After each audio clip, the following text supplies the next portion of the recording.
Quelles sont vos impressions sur les débats d'aujourd'hui?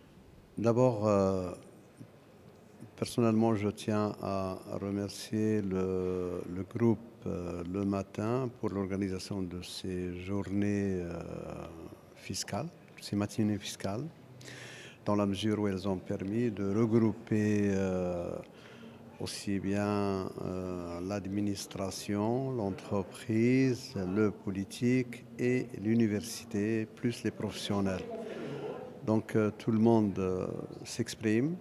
Il y a un certain ensemble d'idées, de propositions qui émergent. Donc ça ne peut être que positif pour l'événement à venir le 3 et 4 mai, Inch'Allah. En ce qui concerne l'événement en lui-même, moi je le trouve très intéressant, puisque on a l'occasion de voir les différents partenaires s'exprimer, chacun à sa manière, sur aussi bien le modèle de développement qui pourrait être préconisé par le Maroc et sur le rôle que la fiscalité aura à jouer dans ce modèle en tant que moteur elle-même du dit modèle de développement. Justement, quelles sont les impressions, les pistes de réflexion que vous pouvez échanger avec nous aujourd'hui concernant ce sujet-là? Concernant ce sujet-là, je pense que la fiscalité, c'est-à-dire la dimension fiscale dans le modèle de développement doit d'abord être une fiscalité, une dimension simple.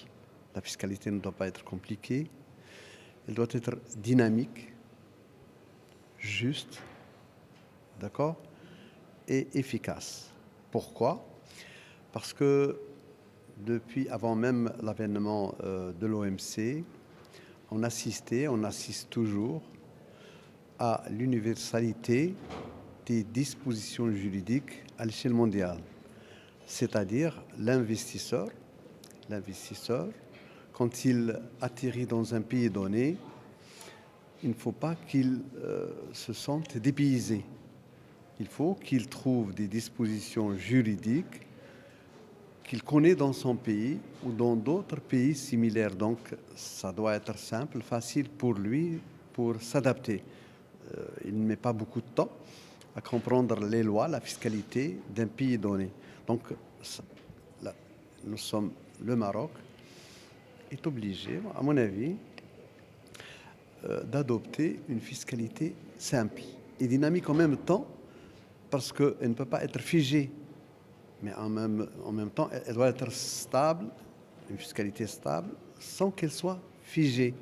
Il faut qu'elle soit dynamique dans le temps, parce qu'il y a des événements, il y a beaucoup de choses qui arrivent, et donc elle doit s'adapter tout le temps pour répondre aussi bien d'abord aux contribuables, aux attentes du contribuable, et en même temps à financer le budget de l'État. Donc si elle arrive à répondre à ces deux dimensions, elle pourrait être une fiscalité efficace.